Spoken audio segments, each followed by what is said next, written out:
हाय नमस्कार दोस्तों। आज हम आए हैं आकाश जी के पास, जो कि नोएडा रियल एस्टेट इंडस्ट्री में काफी अच्छा काम कर रहे हैं। इनके वीडियो के जरिए से काफी लोगों को हेल्प मिल रही है। तो आज हम जानेंगे कि नोएडा की ग्रोथ ऑफ स्टोरी क्या है, और काफी टाइम से नोएडा जो एक ग्रोथ मिली है, ठीक है, वो कैसे मिली है। तो लीजिए आकाश। थैंक यू जावेद जी। शुक्रिया आपका कि आपने इस लाइक समझा मुझे कि मैं आप लोगों को कुछ बता सकूं। और इससे पहले कि मैं शुरुआत करूं, मैं इंट्रोड्यूस करना चाहूँगा अपेक्षा जी को, जो कि रियल एस्टेट में, नोएडा रियल एस्टेट में काफ़ी टाइम से बहुत ही अच्छा काम कर रही हैं जावेद जी के साथ। और काफ़ी अच्छे कस्टमर बेस इनके पास में है। और जब इन्होंने मेरे वीडियोस देखे तो इन्होंने कहा कि एक बार सर आपके साथ बैठना चाहते हैं, जानना चाहते हैं कि नोएडा की ग्रोथ स्टोरी क्या है। तो इनके कुछ सवाल हैं, तो उनके ज़रिए दोस्तों आइए मैं कोशिश करता हूँ हम तीनों मिलके शायद कहीं आपकी मदद कर सकें और कुछ क्लैरिटी ला सकें आपके माइंड में कि नोएडा में इन्वेस्टमेंट क्यों ज़रूरी है। नोएडा या गुड़गांव के कंपैरिजन में कौन सा बेटर है, या नोएडा में पिछले साल क्या ग्रोथ हुई, आने वाले सालों में क्या ग्रोथ होगी, और कौन से बिल्डर्स हैं जिन पे हमें ट्रस्ट करना चाहिए, या किसकी अच्छी लीजिंग चल रही है। तो आइए हम सब इस एक छोटे से इंटरव्यू सेशन के थ्रू जानने की कोशिश करते हैं। तो अपेक्षा जी आप बताएं क्या जानना चाहती हैं, क्या सवाल है आपके। आकाश जी, हम जानना चाहेंगे नॉर्मली कि जैसे कि हमारे पास बहुत सारे इन्वेस्टर्स आते हैं, तो वो आपसे पूछेंगे कि हम यहाँ पे पैसा क्यों लगाएं, है ना। नॉर्मली आपसे आके कोई पूछेगा तो नोएडा नोएडा एक्सप्रेस वे। तो आप हमें थोड़ा सा बताएं कि यहाँ की क्या ग्रोथ स्टोरी है, इन फ्यूचर क्या होने वाला है, क्या नहीं होने वाला है। यहाँ पे पैसा लगाने से इन्वेस्टर को नुकसान तो नहीं होगा इन फ्यूचर। ये होता ही है, सबके मन में एक डाउट होता है कि एक एडवाइस बहुत ज़रूरी है। एक या 2 रुपए का हम इन्वेस्ट करने तो आ नहीं रहे हैं, काफ़ी पैसा लगा रहे हैं। और जबकि हम 5 रुपए की चीज़ भी लेते हैं तो मोल भाव करते हैं, है ना। देखते हैं कि चीज़ें में क्या है क्या नहीं है।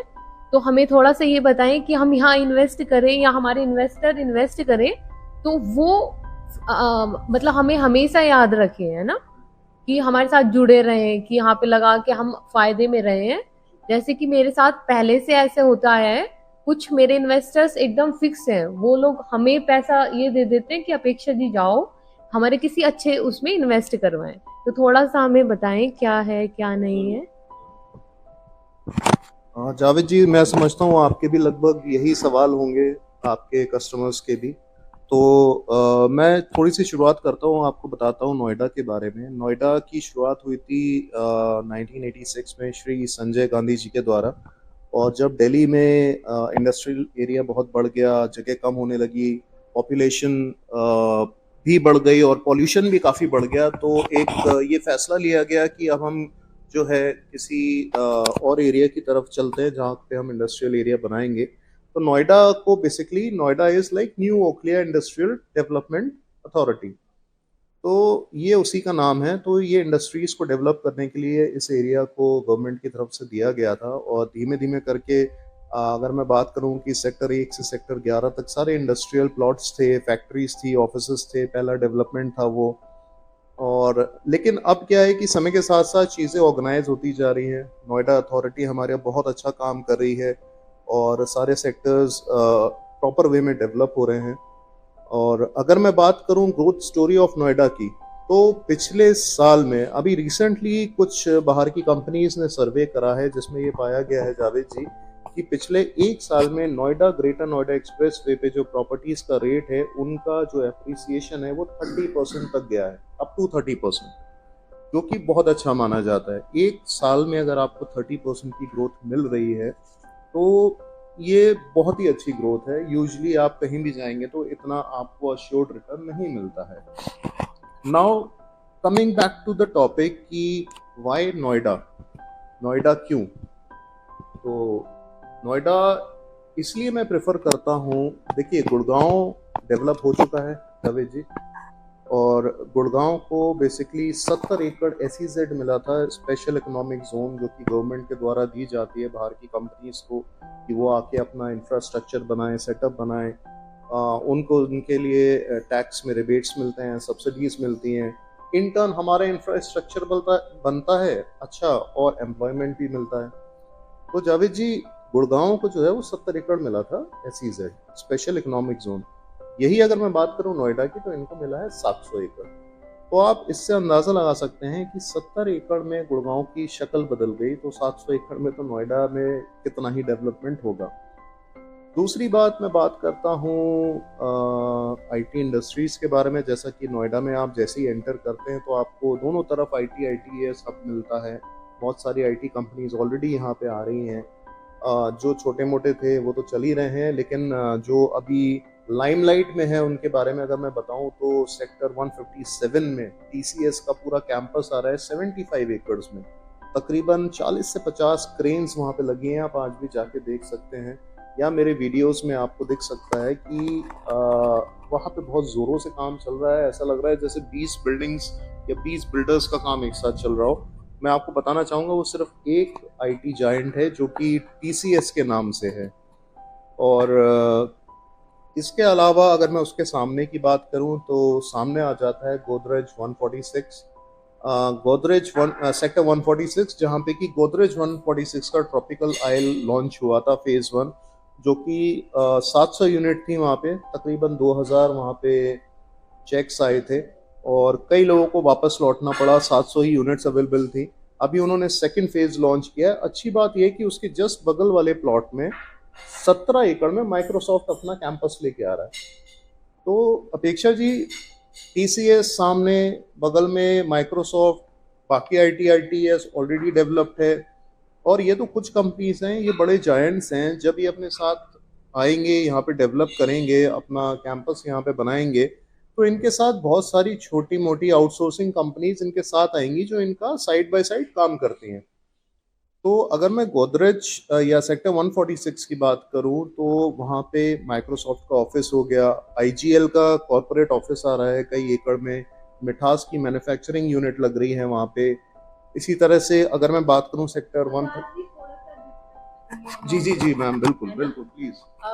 तो हमें आप थोड़ा सा सजेस्ट करना चाहें कि कौन सा रेपुटेटेड बिल्डर है जो ऑफिस स्पेस लेके आ रहा है अच्छे लग्जूरियस। क्योंकि देखो आजकल क्या है ना, नॉर्मल घर बनाना तो इजी है ना, आजकल जो डिमांड में है लग्जूरियस पे ज्यादा जा रहे हैं ना। तो आप हमें थोड़ा सजेस्ट करें कि कौन सा लग्जूरियस आ रहा है, कौन से सेक्टर में आ रहा है, कौन से अफोर्डेबल रेट में आ रहा है, इसका पेमेंट प्लान काफी अच्छा हो, थोड़ा सा फ्लेक्सिबल हो। क्या होता है ना कि किसी का होता है कि 10%, 20 इस टाइप से। तो आप हमें थोड़ा सा बताएं इस बारे में। आप क्या चाहेंगे कि पहले मैं रेजिडेंशियल के बारे में बताऊं या कमर्शियल?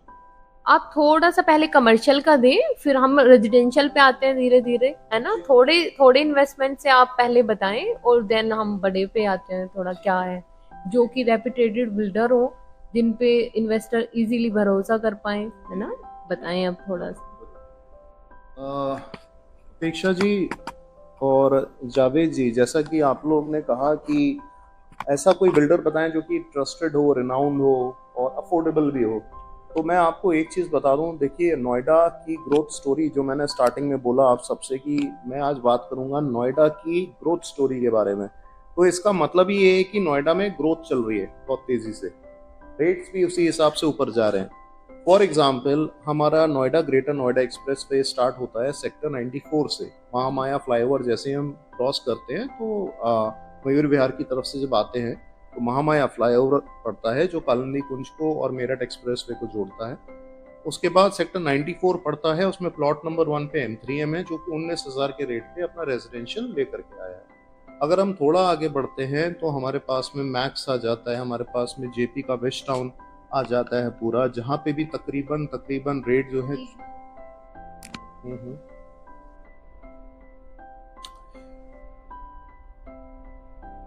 तो आकाश जी, ये तो हो गया ROI की बात, ठीक है। अब आप ये बताइए, क्योंकि अपने पास कुछ इन्वेस्टर्स हैं, ठीक है, जिनसे एक पर्सनल टर्म्स हैं, है ना। तो आप ये बताइए कि यहाँ पर कौन से ऐसा ब्रांड है जिसका सबसे अच्छा ROI है ना, और हमें मतलब हमारे जो पर्सनल क्लाइंट्स हैं और इन्वेस्टर्स हैं जिनका हम पैसा अच्छे तरीके से लगवा सकें। तो अपेक्षा जी, आपका भी इस बारे में कोई सवाल रहेगा या लगभग सेम ही है? कि कौन सा रेपुटेटेड बिल्डर है जहाँ पे हम इन्वेस्ट कर सकते हैं, है ना, इजीली भरोसा कर सकते हैं उन पे, और वो हमारी ग्रोथ को एक तरीके से मतलब होता है ना, रिवेन्यू शेयरिंग तक ले जाएं, है ना। आरओआई तो आरओआई प्लस रिवेन्यू शेयरिंग हो तो कितनी अच्छी बात है, हमारे इन्वेस्टर भी खुश हो जाएंगे। जी जी जी, बिल्कुल बताएं थोड़ा सा। देखिए, मैंने आपको अभी बताया था नोएडा, ग्रेटर नोएडा एक्सप्रेसवे के बारे में। सो नोएडा बेसिकली हम 5 भागों में इसको डिवाइड करते हैं, जहाँ पे central Noida, Noida extension, greater Noida, Noida greater Noida expressway आ जाता है, और यमुना एक्सप्रेसवे आ जाता है, और सिक्स्थ पार्ट जो है वो न्यू नोएडा के नाम से है, जिसको कि अभी हमें डेवलप करने में काफ़ी समय लगेगा। तो नोएडा ग्रेटर नोएडा के बारे में तो मैंने आपको बता ही दिया है, ठीक है। अब जो भी डेवलपमेंट हो रहा है वो नोएडा, ग्रेटर नोएडा और यमुना एक्सप्रेसवे की तरफ हो रहा है। क्यों? क्योंकि सबसे ज्यादा हाईलाइटेड है हमारा आने वाला नोएडा का इंटरनेशनल एयरपोर्ट, जेवर एयरपोर्ट, जो कि मार्च 24 में जिसकी टेस्टिंग शुरू हो जाएगी, एंड अक्टूबर 24 तक वहां पे कार्गो फ्लाइट्स उतरने लगेंगी। तो अगर मैं बात करूं वहाँ के अभी के डेवलपमेंट के बारे में, इंफ्रास्ट्रक्चर के बारे में, तो वहाँ पे कई सारी इंटरनेशनल यूनिवर्सिटीज़ हैं। Noida international university, Gautam Buddha university, आपका गलगोटिया यूनिवर्सिटी, तमाम पूरा वो नॉलेज पार्क के नाम से जाना जाता है। जी हाँ, तो परी चौक के बाद से ये सब शुरू हो जाता है। और फॉर्मूला 1 रेसिंग ट्रैक है ही, जैसा कि आप जानते हैं, जिसको कि बुद्धा सर्किट के नाम से जाना जाता है। फिल्म सिटी आ रही है, जो कि तकरीबन 5 से 6 हज़ार लोगों को रोजगार देगी। इसके बाद एरोप्लेन्स का मैन्युफैक्चरिंग हब यहाँ पे बन रहा है। और मैं आपको बता दूं कि इसके साथ साथ यमुना एक्सप्रेसवे को बड़ा ऑर्गेनाइज्ड वे में डेवलप किया जा रहा है। टॉय इंडस्ट्री के लिए अलग जगह है, लेदर इंडस्ट्री के लिए अलग जगह है, मेडिकल बायोडाइवर्सिटी पार्क बन रहा है, जहाँ पे कि बहुत सारी एमएनसीज आएंगी और बहुत सारी मेडिसिन की मैन्युफैक्चरिंग वहाँ पे की जाएगी। तो अनलाइक नोएडा, जहाँ पे कि सब कुछ थोड़ा सा स्कैटर्ड है, वहाँ पे सब चीज़ें ऑर्गेनाइज्ड हैं, और यही वहाँ का डेवलपमेंट प्लान है, जो कि 2031 तक का है। यानी कि अगले 15 साल तक वहाँ पे यूं ही डेवलपमेंट होता रहेगा। जी, तो अपेक्षा जी, मेडिकल बायोडाइवर्सिटी पार्क आ रहा है, जहाँ पे कई सारी एमएनसी कंपनीज आएंगी, इंडिया की कंपनीज होंगी जो कि मेडिसिन मैन्युफैक्चर करेंगी, ठीक है ना। तो aeroplanes manufacturing, leather manufacturing, toy manufacturing, electronic city, ये सारी चीज़ें यहाँ पे आ रही हैं। फॉर्मूला 1 रेसिंग ट्रैक के बारे में आप लोगों को एक खास बात पता होगी कि ये हमारे जैसे टोटल 196 कंट्रीज़ हैं, तो उसमें से सिर्फ 24 कंट्रीज़ में है, और एक कंट्री में एक ही होता है। तो ये सारी चीज़ें रेवेन्यू जनरेशन का पार्ट होती हैं।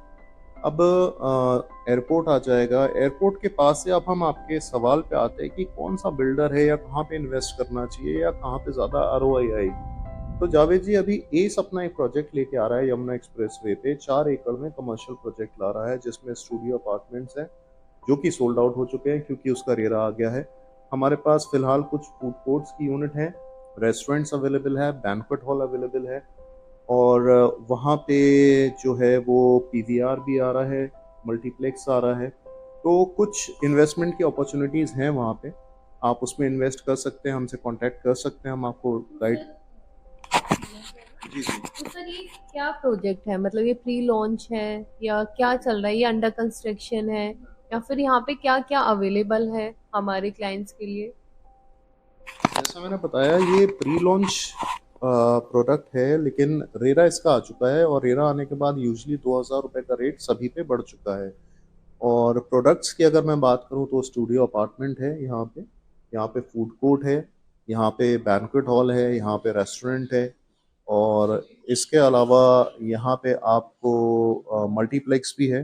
तो ये पहला कमर्शियल प्रोजेक्ट है जो कि एयरपोर्ट से सिर्फ 25 मिनट की दूरी पर है। तो आप जानते हैं कि जब फ्लाइट्स आनी शुरू होंगी तो वहाँ के फ्लाइट अटेंडेंट्स को, पायलट्स को, बिजनेसमैन को रुकने की जगह चाहिए, तो वहाँ पर आप कोई ना कोई 5 स्टार होटल होना चाहिए। तो ये स्टूडियो अपार्टमेंट्स जो हैं ये फुली फर्निश्ड हैं, और ये किसी 5 स्टार होटल को दिए जाएंगे, लीज आउट किए जाएंगे। इसी में आपका रेवेन्यू शेयरिंग मॉडल भी आ जाएगा। ये आपको जो है अभी 15 से 20 दिन के बाद इसका अलॉटमेंट होगा, और उसमें आप तो अपेक्षा जी और जावेद जी, मैं ज़्यादा समय नहीं लूँगा आपका, और बताऊँगा कि एस में हमने डिस्कस कर लिया एस 153 को। एस का यमुना एक्सप्रेसवे पे जो प्लान आ रहा है उसको।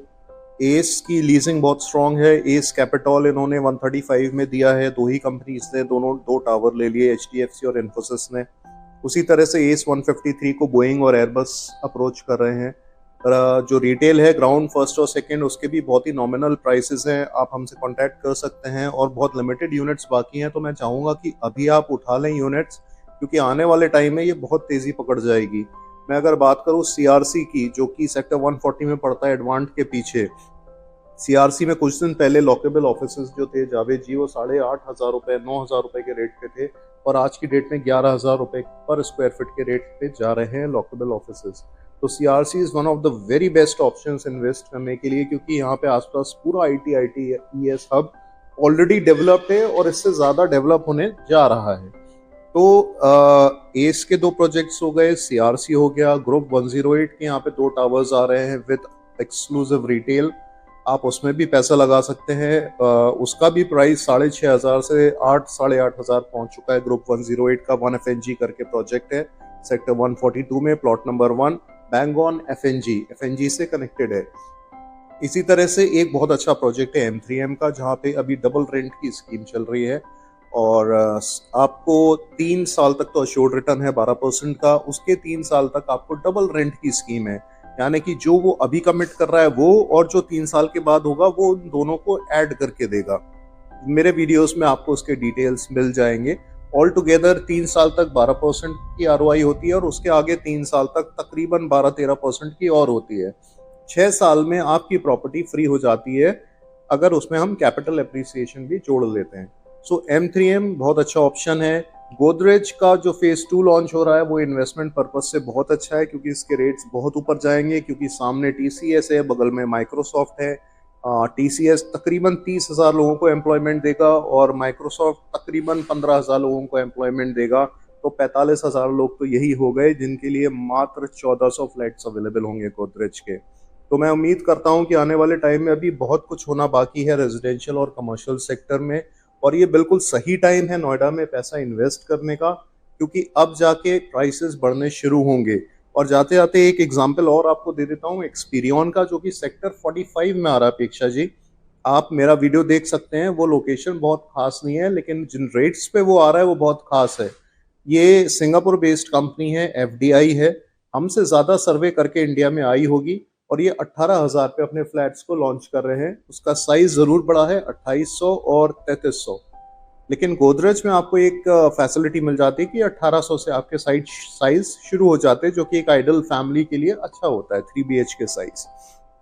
तो उम्मीद करता हूं कि मैं इस वीडियो के जरिए आपके कई सारे सवालों के जवाब दे पाया हूँगा, और अगर फिर भी आपको लगता है कुछ ऐसा तो आप मुझसे पूछ सकते हैं, या फिर हम अपने अगले वीडियो में ज़रूर कवर कर लेंगे आगे के टॉपिक्स को। तो जावेद जी, अपेक्षा जी, आपके ऊपर है, ये लीजिए। जैसा कि आकाश जी ने बहुत अच्छी तरीके से हमें बताया, और मैं यही कहना चाहूँगा जितने भी सब्सक्राइबर्स हैं कि आप आकाश जी से कनेक्ट करिए, ठीक है। इनके पास काफ़ी अच्छे ऑप्शंस हैं, जो भी इन्वेस्ट करना चाहते हैं नोएडा में, ठीक है, और सेल्फ यूज भी लेना चाहते हैं, तो मैं यही कहना चाहूँगा। बाकी अपेक्षा जी हैं, वो आपको थोड़ा बताएंगी। जी, जैसे कि आकाश जी ने हमें इतना सब कुछ बता ही दिया है कि सब चीज़ें कैसे हैं, क्या नहीं है, सारी चीज़ें हमें क्लियर कर ही दी हैं, और हम आपके लिए वीडियो लाते रहेंगे ऐसे ही।